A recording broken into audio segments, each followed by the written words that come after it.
राधा राधा राधा राधा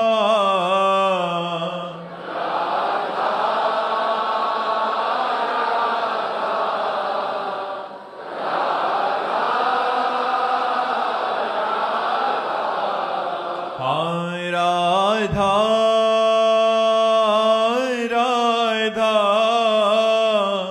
राधा राधा राधा राधा राधा राधा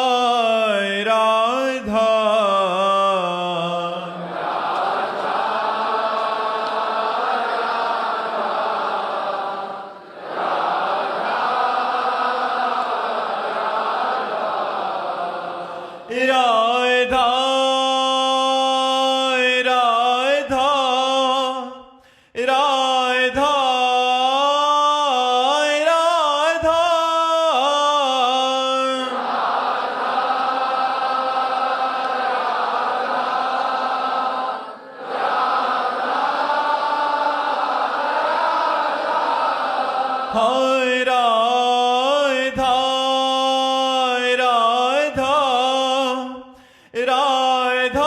राधा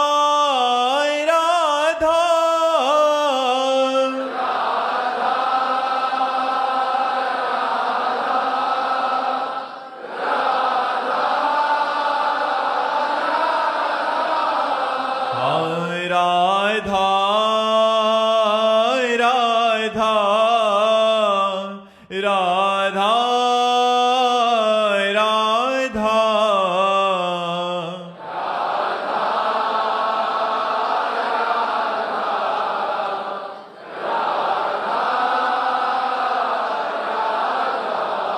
हाय राधा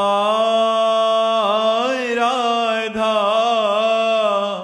राधा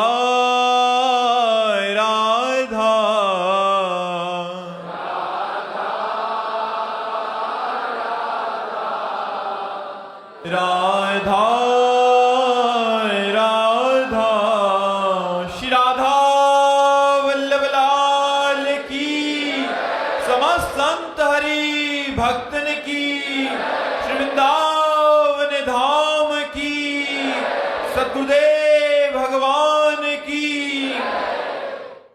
उज्जवल प्रताप सिंह जी बिहार से। राधे राधे महाराज जी। महाराज जी, आप कह रहे हैं कि एक समय पे आप बहुत एक अच्छी अध्यापक थे और कोचिंग सेंटर में पढ़ाते थे और काफ़ी बच्चे भी आपसे पढ़ते थे। महाराज जी, आप कह रहे हैं कि फिर ऐसी नशे की लत लगी कि महाराज जी सब उजड़ गया और फिर महाराज जी अब ये सुधरना चाहते हैं बट वो बल नहीं है अंदर की सुधर पाए और मतलब नशे से बाहर ही नहीं निकल पा रहे। उससे बड़े कृपा पात्र हो जो आप वृंदावन आ गए हो और कहीं न कहीं हमारे संतों की दृष्टि में आ गए हो। नाम जप करो और देखो आपको बल मिलता है कि नहीं। आप नाम जप करो भगवान का और देखो आपको बल मिलता है कि नहीं। श्री प्रभु का नाम इतना बलवान है, हरि का, किशोरी जी का, कि आप क्या लोग ऐसा हमें बता चुके कि हमने अपने अपने गंदे व्यसन छोड़ दिए, हम अपने गंदे आचरण छोड़ चुके, गंदा भोजन छोड़ दिया, गंदा पेय छोड़ दिया, गंदी बातें छोड़ दी, हम अच्छे मार्ग में चल रहे हैं। 2-2 साल से अच्छे मार्ग में चल के तब हमसे मिलने आए, तो आप तो मिलने आए हो, अब आपको अच्छे मार्ग में चलना ही होगा। आप नाम जप करना शुरू कर दो, आप चिंता मत करो, छूट जाएगी। आप विश्वास कीजिए, नाम जप कीजिए और थोड़ा बचने की कोशिश करो। जो शराब के नशे की आपको प्रेरणा देने वाले हैं, संग करने वाले हैं, आपको पिलाने वाले हैं, उनसे थोड़ा बचिए और नियम लीजिए कि मैं शराब नहीं पीऊंगा। ले सकते हैं नियम? बोलो, मैं श्रीधाम वृंदावन में शपथ खाता हूं कि आज के बाद शराब नहीं लूंगा। श्रीधाम वृंदावन में शपथ लेता हूं, मैं शराब बहुत, हम तुम्हारा सहयोग करेंगे, चिंता मत करो। हमारा ठाकुर है, बहुत बलवान है, हिलना नहीं। हमारी तुम्हारी दोस्ती पक्की, हिलना नहीं इस बात से। बिल्कुल आप नाम जप करो, अगर बदलाव ना आवे तो हमें आप बताना। आज से शराब मत पीना, शपथ खा लिया है, नाम जप करो, थोड़ी कठिनता झेलो और आगे देखो आपको प्यार मिलता है कि नहीं। जहां पर कृपा राम की हुई ता पर कृपा करे सब कोई। आप चिंता न करो, हमारी बात पर विश्वास कर लो यार, हमारी बात पर विश्वास करो। आपके शरण में आना चाहता हूं। हाँ बिल्कुल, हम तो आपको हृदय से लगाए हैं। हमारी बात समझ लो, आज के बाद शराब मत पीना, नाम जप करो, जो परेशानियां उनको सहो, आगे का रास्ता खुल जाएगा। ठीक है, आप धैर्य पूर्वक चलना। ये नहीं कि 10 दिन देखो कि 10 दिन में हमें नौकरी नहीं मिली, हम फिर शराब अपना दिमाग ठीक करने के लिए पीने लगे। शराब दिमाग नहीं ठीक करती, शराब दिमाग खराब करती है। दिमाग, अब हम तो कैसे तुम्हें बताएं, आप लोग तो जानते हैं शराबी भाइयों की क्या लीलाएं होती है। हमने एक भाई को देखा वृंदावन में, उस समय परिक्रमा मार्ग कच्चा था, बीच में छोटी सी नाली थी, वो साइकिल से जा रहे थे और हम राधा वल्लभ जी के दर्शन करके रात्रि के 10 बजे लौटते थे। तो हमने देखा वो साइकिल पकड़ करके बार बार झूम रहे थे। तो हमने कहा चक्कर क्या है कि छोटी सी नाली नहीं, अंततो गत्वा मैं साइकिल से तो उस नाली में गिर गए।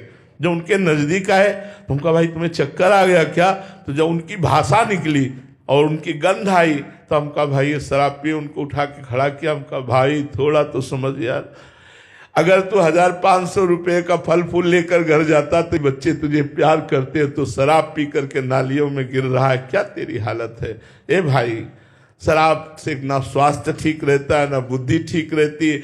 लोग कहते हैं रिलैक्स, यार अगर शराब से रिलैक्स होता तो सब रिलैक्स हो जाते। रिलैक्स भगवान के चरणारविंद से होगा। सच्ची कहते हैं, हर कष्ट की दवा, हर बाधा की निवृत्ति, हर उन्नति की प्राप्ति का स्वरूप राधा राधा राधा। मान लो मेरी बात, अगर मान लोगे तो जान जाओगे, जान जाओगे तो निहाल हो जाओगे, और ना मानोगे तो फिर भोगना ही पड़ेगा। इसलिए सबसे प्रार्थना है, पशुओं का मांस मत खाओ, शराब मत पियो। गृहस्थ हो तो अपनी पत्नी से प्यार करो, दूसरी स्त्रियों की तरफ व्यभिचार दृष्टि मत रखो, और भगवान का जितना बन सके नाम जप करो। और जो भी तुम्हें कर्तव्य मिला हो, अपने कर्तव्य को ईमानदारी से राष्ट्र सेवा के लिए समर्पित करो। एक किसान भी राष्ट्र सेवक है, एक व्यापारी भी राष्ट्र सेवक है, एक आर्मी का जवान भी राष्ट्र सेवक, क्योंकि सब मिलकर के हम अपने राष्ट्र को समृद्ध, सुख और शांति युक्त बनाएं। इसलिए हम गंदे आचरणों को छोड़ें, गंदे व्यवहार को छोड़ें, तो हमारा राष्ट्र धर्मयुक्त है। भारत एक धर्मयुक्त शांति प्रधान देश है। यहाँ ये सब गंदी बातें नहीं, यहाँ तो बहुत एक दूसरे को प्राण देकर सुख देने वाले लोग हुए हैं। हम दूसरों के प्राण हरण कर रहे हैं अपने सुख के लिए, व्यभिचार आदि करके। इसलिए गंदी बातें छोड़ो, खूब नाम जप करो। राज बंसल जी माउंट आबू से, राधे राधे महाराज जी। महाराज जी, साधना में व्यभिचार ना हो, यहाँ महाराज जी व्यभिचार का तात्पर्य आपका क्या है? साधना में व्यभिचार, जैसे हमारे गुरु ने हमें प्रिया प्रीतम की उपासना दी, प्रिया प्रीतम का नाम दिया, प्रिया प्रीतम की सेवा दी। अब एक इष्ट कंत जिसे कहते हैं, एक ग्रंथ, एक पंथ, एक संत, एक मंत्र, ये अव्यभिचारिणी भक्ति योग है। अपने गुरु में पूर्ण अपार भगवत स्वरूप श्रद्धा, गुरु प्रदत्त मंत्र में अपार श्रद्धा, गुरु प्रदत्त मार्ग में ही चलना, गुरु से निर्धारित ग्रंथ का ही स्वाध्याय करना, और गुरु को ही सर्वस्व मानते हुए गुरु स्वरूप इष्ट में पूर्ण तल्लीन होना, ये अव्यभिचारिणी भक्ति है। व्यभिचारिणी भक्ति है, आज इसको, कल उसको, परसों उसको भजा, नरसों उसको भजा, जहाँ जैसा काम आया वैसे हमने प्रार्थना कर दी, तुम्हें लड्डू का भोग लगा देंगे, तुम्हें ये सब अव्यभिचारिणी भक्ति योग का होता है। अनन्य योगेन, अनन्य योग के द्वारा भगवान की उपासना करना। जैसे मीरा जी कहती हैं, मीरा जी को जब विवाह पद्धति से अपने ससुराल में प्रवेश होता है तो वहां की प्रथा थी देवी पूजन की। तो सास नंदरानी आदि ने कहा कि आपको देवी पूजन करना पड़ेगा। उन्होंने कहा नहीं, मैं देवी पूजन नहीं कर सकती। क्यों? मेरे तो गिरधर गोपाल दूसरो न कोई, जाके सिर मोर मुकुट मेरो पति सोई। आप सर झुकेगा तो गोविंद के आगे, गोपाल के आगे, बस। जैसे गोस्वामी जी कह रहे, बने तो रघुवर ते बने, बिगड़े तो भरपूर, तुलसी औरन ते बने, ताबनी में पे धूर। ये अनन्यता ही अव्यभिचारिणी भक्ति है। अपने इष्ट के नाम रूप लीला धाम में अनन्य हो जाना। सब रूपों में हमारे ही इष्ट हैं, पर हम अपने इष्ट जो गुरु प्रदत्त नाम रूप, इसे अव्यभिचारिणी भक्ति कर। व्यभिचार भक्ति में जो जब जैसा मनाया वैसे आचरण कर लिए, जब जैसा मनाया उसके समीप जा कर के झुक गए, उससे कामना की, उससे चाहत की। अव्यभिचारिणी भक्ति योग बहुत सम्माननीय और बहुत ही प्रार्थनीय है, भगवान की कृपा से प्राप्त हो। इसे अनन्य भक्ति योग कहते हैं और भगवान गीता जी में बहुत बार इसकी मांग की है। अनन्य चिंतयन्तो माम, भगवान कहते हैं ये जनाः पर्युपासते तेषां नित्याभियुक्ता नाम योगक्षेम भावना अनन्य चेता सततम यो माम स्मृति नित्य सा तस्याहम सुलभा पार्थ नित्य युक्त योगिना। भगवान ने बहुत बार अनन्य चिंतन की बात कही। मन मना भव मद भक्तो माद्यादि माम नमस्कुरु। इसलिए अव्यभिचारिणी भक्ति योग का मतलब एक भगवान के नाम रूप लीला धाम में आसक्त हो जाना। सुहानी जी राजस्थान से, राधे राधे महाराज जी। महाराज जी, क्रोध अथवा आवेश में क्या अंतर है? आवेश क्षणिक होता है, क्रोध स्थायी होता है, उसके प्रति द्वेष कर लेता है। आवेश का मतलब किसी क्रिया की प्रतिक्रिया में एक क्षण के लिए वो फिर वो शांत हो गया। और क्रोध वो उसका मनन चिंतन करके, उसके दोषों का चिंतन करके जलता रहता है हृदय, और उसके प्रति द्वेष बुद्धि हो जाती है, उसके प्रति नफरत बुद्धि हो जाती है। आवेश तत्कालिक होता है, ये प्रायः साधकों में होता है। जो अच्छे संत होते हैं, साधक होते हैं, उनके शिष्यों के द्वारा या उनके अनुयायियों के द्वारा यदि धर्म विरुद्ध कोई आचरण हुआ तो क्रोधावेश होता है, क्रोध नहीं होता है।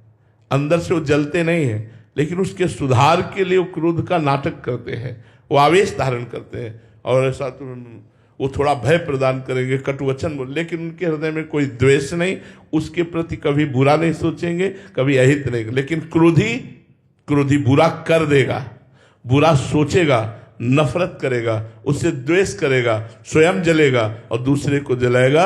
ये क्रोध बड़ा त्याग करने योग्य बात है।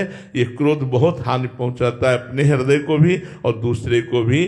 क्रोध से हिंसा तक हम बढ़ जाते हैं। अगर क्रोध अपने स्वरूप में आ जाए तो हम दूसरे की हिंसा भी कर देते हैं। आवेश तत्कालिक होता है, उससे किसी का हानि नहीं होती, किसी का बुरा नहीं होता।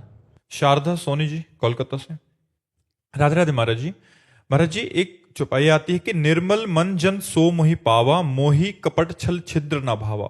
महाराज जी, ऐसा कैसे बना जाए? भगवान के नाम में बहुत बड़ी सामर्थ्य है। जितना नाम जप करोगे और भगवान की कथा सुनोगे तो मन का मल जर जाएगा, ममता मल जर जाए। ये जो मोह ममता है, भोगों की वासना है, छल कपट है, जहां नष्ट हुआ तो मन निर्मल हो जाता। सारा खेल तो इसी का है। अरे बहुत कठिन है, मन निर्मल कर पाना बहुत कठिन है। इसलिए हम जैसे पतित हैं भगवान की शरण में, यही बात हमें अच्छी लगती है। हम मन को निर्मल करके भगवान को समर्पित कर पाए। यार बच्चापन से लगे हैं, एक सेकेंड इसकी बागडोर ढीली हुई कि वही संसार, वही भोग था, वही नरक, बहुत दुष्ट है। वैसे तो भगवत स्वरूप है, इंद्रियाणाम मनस्यास्मि, लेकिन आचरण बहुत दुष्ट है इसके। इस पर शासन करते हुए भगवान का नाम जप किया जाए और जीवन भर कभी अपने को सिद्ध ना मान ले, नहीं तो ये पतित कर देगा। जीवन भर डरा जाए कि कहीं हम धर्म विरुद्ध आचरणों में ना फंस जाएं तो निकल जाएगा। एक संत भगवान भिक्षा मांगने जाते थे तो गांव के किनारे एक वैश्या का घर था। वो पूछती है, बाबा तुम्हारी दाढ़ी पवित्र कि मेरे बकरे की दाढ़ी अच्छी? वो कुछ नहीं बोलते। एक दिन वो बहुत बीमार थे, मरने का समय आया। उन्होंने अपने शिष्यों से कहा उस बेटी को बुलाओ, और वैश्या को बुलाया, कहा बेटी मेरी दाढ़ी पवित्र। तो उनका बाबा ये बात तो आप उस समय भी कह सकते थे। बोले नहीं, अब मैं भगवान के धाम को जा रहा हूं, अब मैं पक्का कह रहा हूं कि मेरी दाढ़ी पवित्र, क्योंकि शरीर जब तक है तब तक पता नहीं कब कौन सा आचरण बन जाए।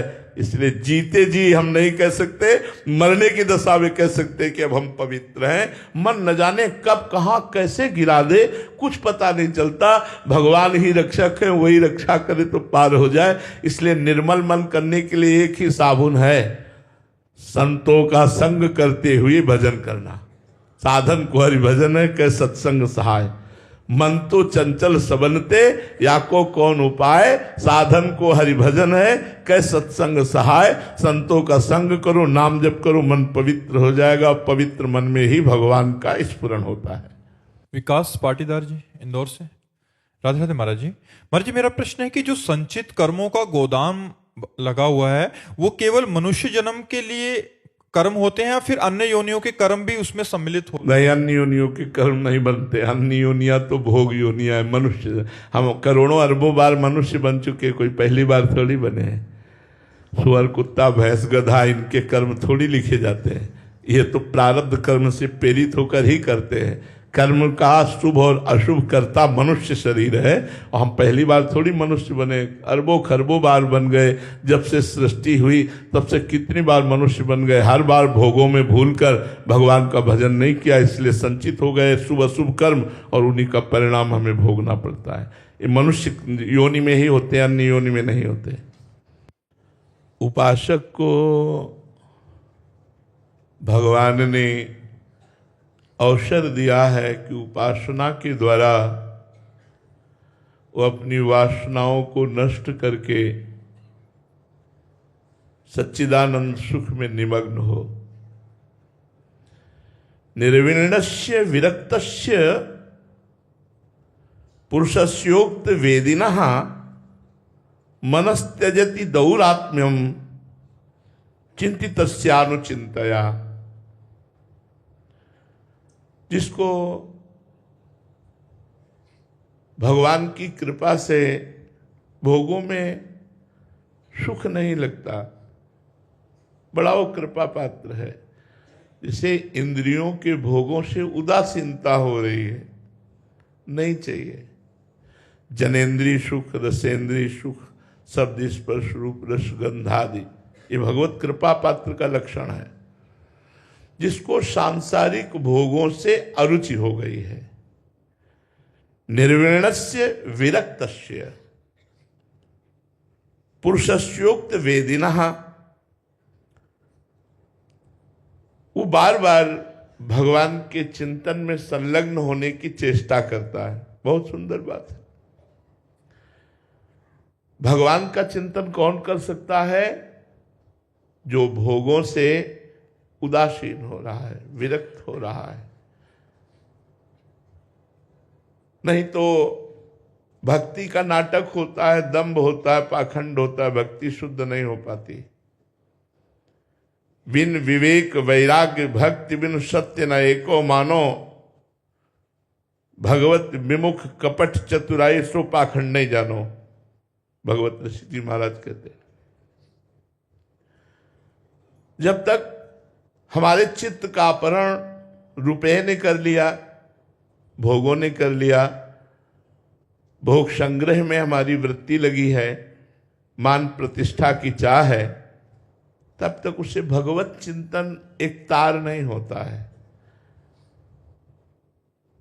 जिसका भोगैश्वर्य प्रहक्ता नाम, जो अपहृत कर दिया भोगों ने चित्त को, भोगैशक्त प्रसक्ता नाम, जो भोगों में आसक्त चित्त है, उनकी चित्तवृत्ति भगवान में कैसे लगे? तयापहृत चेतसाम व्यवसायत्मिका बुद्धि समाधो न विधीयते। जिनके चित्त का अपहरण भोग और संग्रह ने कर लिया, वो व्यवसायत्मिका बुद्धि भगवान में नहीं लगती, समाधि में नहीं लगती। इसलिए बड़े कृपा पात्र हैं जिनको संसार के भोगों में दुख प्रतीत हो रहा है। सच्ची बात मानिए, कौन सा ऐसा भोग है जिसमें आप सुख प्रतीत करते हैं? केवल बुद्धि भ्रष्ट हो गई है इसलिए ऐसा लगता है। क्या मलमूत्र के द्वार सुख का स्वरूप है?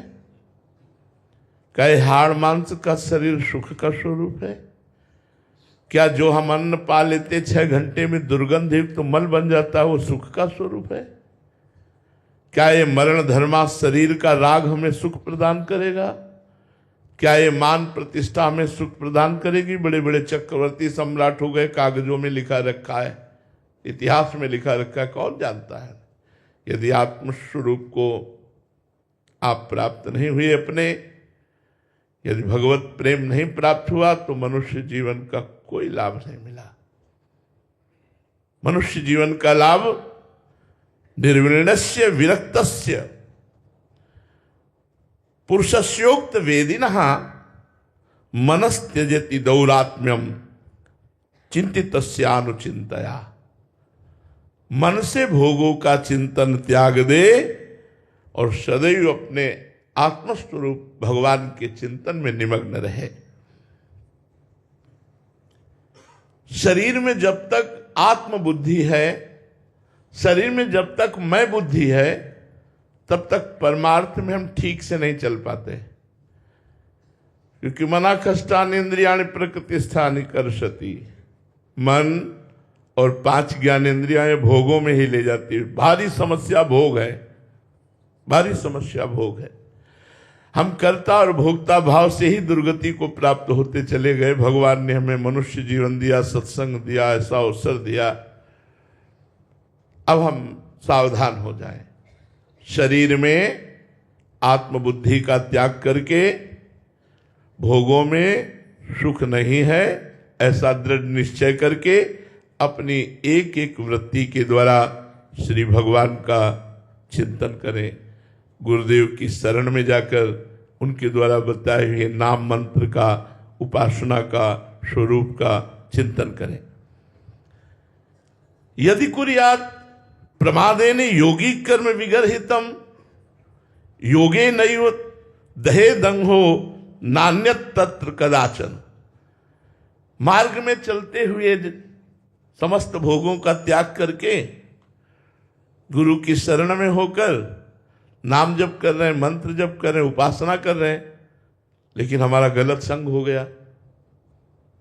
यदि कुर्यात् प्रमादेन, प्रमादेन माने जो नहीं करना चाहिए वो कर बैठे और जो करना चाहिए उसे त्याग दिया। प्रमादवश यदि हमसे गंदा कर्म बन गया, बन जाएगा, कुसंग हो जाएगा तो बन जाएगा। यदि कुर्यात् प्रमादेन योगी कर्म विगर्हितम, यदि उपासक से, योगी से, वैसे तो ऐसे कर्म नहीं बनते पर कुसंग से बन जाते हैं।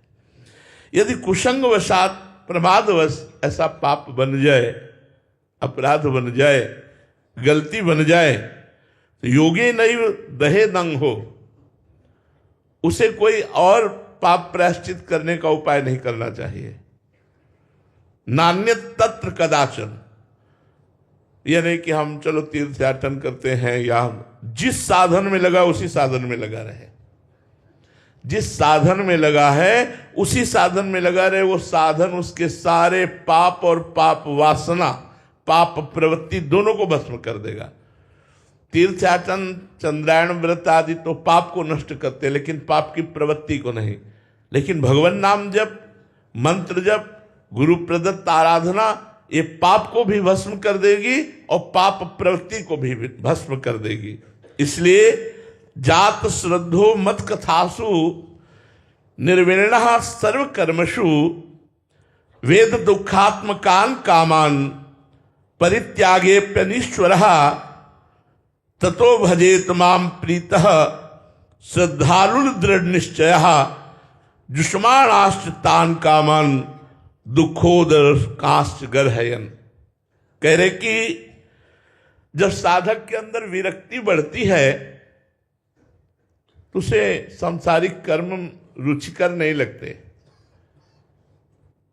उसको मन एकांत की तरफ भागता है। मैं एकांत में निरंतर भगवान का चिंतन करूं, भगवान की परम प्रिय कथाओं को श्रवण करूं, शास्त्रीय सिद्धांतों को श्रवण करूं, अपने मन और इंद्रियों पर विजय प्राप्त करूं, ऐसी उसकी लालसा होती है। पर भोग वासनाओं की परत जमा है यहां। अभ्यास बड़ा समझने का प्रसंग है। हम यद्यपि नहीं करना चाहते, हम परमार्थ पे ठीक से चलना चाहते हैं, पर हमारी भोगवास दुर्वासना मम सदा परिकर्षयन्ति, पूर्व जन्म के गंदे अभ्यास, पूर्व का गंदा अभ्यास हमारे मन में बैठा हुआ है।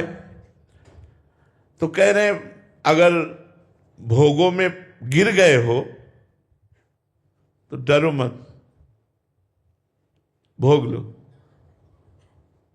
लेकिन अंदर से अपनी निंदा करो, अपनी घृणा करो, धिक्कार है मुझको, भगवान के मार्ग का पथिक होकर कहां गिर गया, कहां गिर गया। अपनी निंदा करो, अपने को धिक्कार करो। उसे चाहिए कि उन भोगों को भोग ले, परंतु दुखद समझकर, अपराध समझकर, गलती समझकर अपने को बार बार जलाए, प्रायश्चित करे, तो अपना दुर्भाग्य मनावे।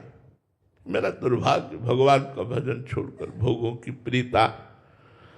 साथ ही इससे छुटकारा पाने के लिए मेरा आश्रय ले और दृढ़ निश्चय करे कि अब दोबारा गलती नहीं होगी।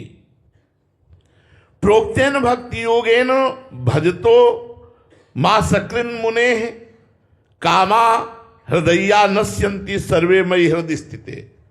फिर मैं क्या करता हूं, मैं स्वयं उसके हृदय में जाके बैठ जाता हूं, प्रकाशित हो जाता हूं। जो साधक गिर गया, भ्रष्ट हो गया, बड़ा दुखी है, भगवान से प्रार्थना करता है, तो प्रोक्तेन भक्ति योगेन, चूंकि वो मेरे भक्ति योग में लगा हुआ है और वो मेरा भजन करना चाहता है, भजन करता है, लेकिन भजन में विक्षेप पड़ गया, भोग, वो गिर गया, कुसंगवशात पतित हो गया, तो मैं स्वयं उसके हृदय में जाकर कामा हृदया नश्यन्ति सर्वे मयि हृदय स्थिते, मैं जो हृदय में त्रिगुण माया का पर्दा लगा के बैठा था, पर्दा हटा देता हूं और खुला उसके हृदय में बैठकर सारी वासनाओं को भस्म करके फिर उसे निर्विकार बना देता हूं। यहां हमको शिक्षा मिलती है, एक तो हमें कुसंग नहीं करना चाहिए। यदि कुसंगवशात हम पतित हो जाते हैं, हम गिर जाते हैं, हम किसी भोगों में गिर जाते हैं, तो हमें निराश नहीं होना। भगवान का आश्रय लेकर और दृढ़ निश्चय करके अबलो नशानी अबना नशइयो फिर शुरू करो, तो तुम्हारे हृदय में भगवान विराजमान होकर तुम्हें सद्गति प्रदान करेंगे, तुम्हें सद्बुद्धि प्रदान करेंगे, तुम्हें ज्ञान प्रदान करेंगे। इस मार्ग के पथिक को अगर 1000 बार गिर जाए तो भी निराश नहीं होना चाहिए। कई साधक निराश होकर के परमार्थ ही छोड़ देते हैं, भगवत मार्ग ही छोड़ देते कि अब हमसे नहीं चला जाएगा। लेकिन यहाँ आत्मबल दिया जाता है कि यदि आप गिर जाते हो तो कोई बात नहीं है, आप भगवान का पुनः आश्रय लीजिए और भजन के प्रभाव से समस्त पाप और वासना का नाश करके भगवान को जागृत कीजिए और भगवत प्राप्ति कीजिए। मनुष्य जीवन का परम लक्ष्य भगवत प्राप्ति। हरिवल्लभ दास जी महाराज, राधे राधे महाराज जी। महाराज जी, प्रभु तो करुणा निधान है, फिर सभी को, जीव मात्र को मोक्ष देकर नरक यातना से क्यों नहीं बचा लेते सभी को? देखो, बहुत सूक्ष्मता की हम बात कहते हैं। कोई दूसरा हो तो करुणा करके बचा लें, जब आप ही हैं तो आप ही खेल खेलने वाले हैं, आप ही खिलाड़ी हैं और आप ही दंड देने वाले हैं और आप ही दंड भोगने वाले हैं। इसलिए वो खेल रहे, अपने आप से आपकी रचना करते हैं, अपने आप से अपने आप का पालन करते हैं और अपने आप से अपने आप का विनाश करते हैं, तो वो किस पर करुणा करें? इसलिए ये बात समझनी होगी। आप संत हैं इसलिए ऐसा उत्तर दे रहे हैं। भगवान अपने आप से अपने आप में खेल रहे हैं। अब स्वतंत्र रूप से जो हम अज्ञान से युक्त होकर भगवान से विलग हो गए हम और अपने को कर्ता मान लिया, अपने को भोक्ता मान लिया, तब हमको स्वर्ग नरक की यात्रा करनी पड़ेगी। यदि भगवान को कर्ता मानकर उनकी शरण में होकर उनके अधीन हो जाए तो अभी सब माफ हो जाए। हम तो हम सर्व पापेभ्यो मोक्षयिष्यामि मा शुचा। दोनों सूत्रों को समझिए। वैसे तो सर्वांतर्यामी भगवान ही सब रूपों में विराजमान है, वही नरक स्वर्ग का सब रचना करके अपने आप से अपने आप का खेल खेल रहे हैं। दूसरे शब्दों में हम प्रभु से विलग होकर विमुख होकर के जो कर्म कर रहे हैं उनको हमें भोगना पड़ेगा। इसलिए हम भगवान के सन्मुख होए जीव मोहि जबहि जन्म कोट यज्ञ नासों तबहि। भगवान की सन्मुखता स्वीकार करके भजन करते हुए अपने जीवन को भगवत स्वरूप बना ले तो हम मुक्त हो गए। ये नरक स्वर्ग सब स्वाप्निक है, सत्य नहीं है। सत्य तो सच्चिदानंद भगवान है। आप ब्रह्म स्तंभ पर्यंतम सर्वम मायामयम जगत, जिनके से लेके ब्रह्मलोक तक सब मायामय जगत है, सब स्वाप्निक है। सत्य है तो भगवान है, सत्य है तो आत्मस्वरूप है। उस सत्य में न कहीं नरक है, न स्वर्ग है, न जन्म है, न मृत्यु है, न दुख है, न सुख है, न मान है, न अपमान है। आप समझ पा रहे हैं? मलकेश जी लंदन से। राधे राधे महाराज जी। महाराज जी, मैं दूसरों की पॉजिटिव या नेगेटिव विचारों से बहुत जल्दी प्रभावित हो जाता हूँ। नहीं होना चाहिए, नहीं तो परेशान हो जाओगे। हाँ, परेशान हूँ महाराज। हाँ, नहीं होना चाहिए, नहीं परेशान हो जाओगे। दूसरों के भाव में नहीं, नाम जप करो, नाम जप से थोड़ा ठीक हो जाएगा। बुद्धि हमारी शुद्ध होगी तो हमारे अंदर पॉजिटिव विचार इतना पुष्ट हो जाएगा स्वयं का कि दूसरे के नेगेटिव पॉजिटिव पर हमारा विचार ही नहीं जाएगा। दूसरा हमें अच्छा कहे तो हम खुश, दूसरा बुरा कहे तो हम दुखी। ये तो बहुत हल्की बात है, ये तो बहुत मतलब परेशान होने वाली बात है। इसको छोड़िए, नहीं तो परेशान हो जाएंगे। दूसरा बुरा कहे उसकी मति, दूसरा अच्छा कहे उसकी मति। हम जैसे अपने श्री भगवान के हैं, नाम जप कर रहे हैं, अपनी मस्ती में रहते हैं, दूसरे से मतलब नहीं। जो दूसरों से मतलब रखता है वो परेशान हो ही जाएगा। बिल्कुल नहीं। अगर मस्त रहना है तो पीछे गाली तुम्हें कोई दे रहा है, समझो पागल है। पीछे वो आपको कह रहा है बहुत अच्छे आदमी है, तो बहुत वो अच्छा आदमी है जो ऐसा बोल रहा है, उसकी मति है। मैं तो जैसा हूं वैसा हूं ही, भगवान का बनाया हुआ। मैं अच्छा या बुरा दूसरे के कहने से मेरे ऊपर कोई फर्क नहीं पड़ता। ऐसे मस्त बनो तब तो आनंदित रहोगे, नहीं तो परेशान होगा। ये संसार किसी को भी एक तरफ से नहीं चलने देता। इसका नाम दुनिया है। ये दोनों ही बात बोलता है, एक अच्छा कहेगा दूसरा बुरा कहेगा। अब किसकी बात माने हम? हमको चाहिए, हमें अपनी मस्ती में रहना चाहिए। हम एक कथा सुनाते हैं घोड़े वाली। एक घोड़े में पिता और पुत्र दोनों थे, तो उसने पिताजी से कहा आप बैठ जाओ, हम पैदल चलते हैं। तो कुछ लोग मिले, बोले यार ये जो है बहुत ही स्वार्थी है, लड़का पैदल चल रहा है, ये घोड़े पे बैठा है। वो नीचे उतर है, लड़के को बैठा दिया। कुछ लोग आगे मिले, बोले यार कितना मूर्ख है, ये जवान घोड़े पे बैठा है, बूढ़ा पैदल चल रहा है। वो नीचे उतरे। उन्होंने कहा पिताजी अब क्या क्या जाए? बोले दोनों लोग बैठ जाओ। दोनों लोग बैठ गए तो कुछ आगे मिले, बोले आराम का घोड़ा मिला होगा, दोनों चढ़े हो। बोले अब क्या किया जाए? बोले दोनों पैदल गए। तो आगे लोग मिले, बोले कितने बेवकूफ है, घोड़ा खाली जा रहा है, पैदल। अब वो घोड़े वाला करे क्या? अब वो घोड़े वाला क्या करे? दुनिया है, अपनी मस्ती में चलो, गलत करो मत, किसी का हित करो मत। अपने को कोई अच्छा बुरा बोलने दो, वो उसकी मति है। मौज में रहो, थोड़े दिन का जीवन है, मस्त रहो यार। कौन क्या कहता है इस बात पे नहीं। भगवान का चिंतन करो, अच्छे कर्म करो, परोपकार करो और छोड़ दो। जो मनावे संसार, तुम्हें भला कहे या बुरा कहे, उसकी मति। हम अपनी मस्ती में। मर्जी सफाई भी नहीं देनी चाहिए, हम अपनी सफाई देने लग जाते, फिर परेशान हो जाएंगे, फिर परेशान हो जाएंगे। संसार चलने ही नहीं देगा यदि इसके अनुसार चलो तो। अब वो अगर गलत आचरणों में जाता है तो निंदा होती है, अच्छे आचरण करते तो उपहास करते कि बड़े भगत बने, तिलक लगाते, कंठी माला पहनते, नाम जपने, अब तो भाई बड़े भगत हैं। और उसका ऐसा उपहास करते कोई बेचारा भजन करने में भी शर्मा जाए। तो हमें संसार की बात नहीं देखनी, हमें अपनी मस्ती में चलना है। विमलेश जी मध्य प्रदेश से। राधे राधे महाराज जी। महाराज जी आपके चरणों में कोटि कोटि प्रणाम। गुरुदेव भगवान, प्रेम का आनंद क्या है महाराज जी? गुलाब जामुन पाया है, कैसा लगा? तीखा। कितना मीठा? जो पाता है उसी को स्वाद पाता है। बस उत्तर यही है। यही उत्तर है। प्रेम का आनंद कैसा? जो पाता है वही जानता है। अनिर्वचनीयम प्रेम स्वरूपम। ये तुम्ही से उत्तर दिलाना चाहते थे। एक प्राकृतिक वस्तु रसगुल्ला का आनंद नहीं बता सकते तुम।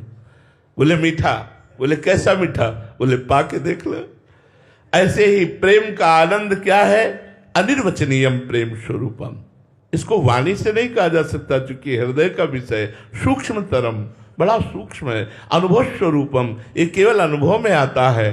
प्रतिक्षण वर्धमानम, ये प्रतिक्षण वर्धमान है। ये विनिवृत्त कामा, ये समस्त कामना रहितम, ये कामनाओं को शांत कर देता है। तो जो कामनाओं में फंसे वो प्रेम सुख को क्या जाने, इसलिए भगवत आराधक ही जानता है हृदय का विषय। इसे वाणी से नहीं कहा जा सकता। जब एक प्राकृतिक वस्तु के आनंद का वाणी से वर्णन नहीं किया जा सकता, तो चिदानंद प्रेम का कैसे वर्णन किया जा सकता है? समझ रहे हो बच्चा?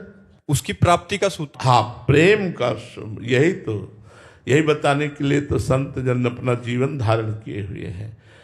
प्रेम मूल यह नाम है, प्रेमी रसिक जपत यह नाम, प्रेम मगन निज बन विश्राम, श्री हरिवंश जहा रहा है। जो निरंतर नाम जप करता है, गंदे आचरणों का त्याग करता है, भगवत शास्त्रों का स्वाध्याय करता है, भगवत प्रेमी संतों के चरित्र पढ़ता है, भगवत प्रेमी संतों का संग करता है, उसके हृदय में प्रेम का स्फुरण हो जाता है। दूसरे शब्दों में, शांतिरव्यर्थ कालत्वम विरक्तिर्मान शून्यता, आशा बंदा समुत्कंठा, नाम गाने सदा रुचि, आसक्तिस्तद गुणाख्याने प्रीतिस्तद वस्ति स्थले। अगर ये लक्षण है तो प्रेम का प्रादुर्भाव हो जाएगा। शांतिर, तुम्हें कोई सताए तुम शांत रहो, विचलित मत हो, उद्वेग को प्राप्त मत हो, क्रोधित मत हो, प्रतिक्रिया नहीं आनी चाहिए आपके हृदय में। प्रेम प्राप्ति करना है तो सबसे पहला सूत्र लिखा, शांति। जो आपका बुरा करे उसका भी आप भला करो। आपके अंदर उद्वेग नहीं आना चाहिए, क्रोध नहीं आना चाहिए, प्रतिक्रिया नहीं होनी चाहिए, उसकी क्रिया की प्रतिक्रिया नहीं होनी चाहिए। शांति, अव्यर्थ कालत्व। दूसरा, एक भी मिनट तुम्हारा समय भगवान से बिलग नहीं जाना चाहिए, कबहू काल वृथा नहीं जाए। अव्यर्थ कालत्व। अब अपने समय को देखिए, एक भी मिनट भगवान के चिंतन से हमारा चित्त अलग ना जाए। हम अपनी दिनचर्या ऐसी बनावें, ऐसे कार्य बनावें जिनमें हम भगवान का चिंतन करते हुए अपने कर्म को करें, चाहे वो व्यापार हो, नौकरी हो, किसानी हो, कोई भी कार्य हो। विरक्ति, अधर्म युक्त भोगों से वैराग्य धारण करना। समस्त भोगों से वैराग्य धारण करना ये निवृत्ति मार्ग है, लेकिन अधर्म युक्त भोगों का त्याग कर धर्मयुक्त भोगों को भोगते हुए भगवान के मार्ग में चलना ये गृहस्थ मार्ग है। विरक्ति, मान शून्यता, किसी से भी मान चाहने की इच्छा ना हो। कोई मान दे भी तो बुरा लगना चाहिए। जैसे कोई हमें विष दे तो बुरा लगेगा ना, तो सम्मानम कल्याति घोर गर्णम, नीचापमानम सुधा। सम्मान को विष के समान समझे और नीच पुरुषों द्वारा किया हुआ अपमान अमृत के समान समझे। सम्मान का त्यागी ही भगवत मार्ग में आगे बढ़ता है। यद्यपि भगवत मार्ग में इसकी बहुतायत रहती है, लोग सम्मान देते हैं साधु मानकर, भक्त मानकर, लेकिन जो सम्मान को ग्रहण कर लिया वो पतित हो जाता है। इसलिए सम्मान को स्वीकार नहीं करना चाहिए अंदर से। सबहि मान प्रद आप अमानी, सबको सम्मान प्रदान करे, स्वयं सम्मान रहित रहे। मान शून्यता, आशा बंधा, ये दृढ़ आशा हो जाए किसी जन्म में मुझे भगवान की प्राप्ति होगी।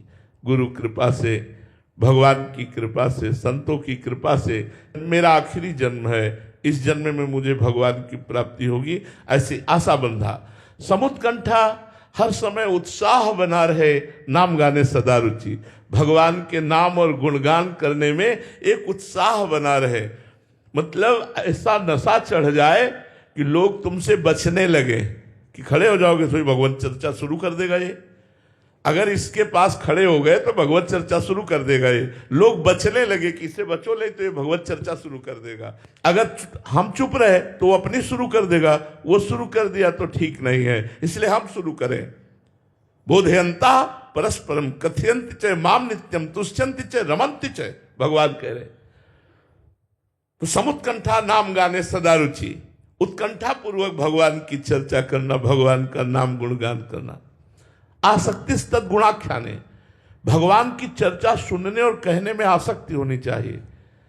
जैसे कामी पुरुष को कामिनी की चर्चा होते एकदम पूरी श्रवणेंद्रिय उसी में लगा देगा, मोबाइल से गंदी बात देखनी पूरी नेत्रेंद्रिय उसी में लगा देगा, कामी ही नारी प्यारी जी में लोभी जी में प्रिय दाम, तिम रघुनाथ निरंतर प्रिय लागो मोहि राम।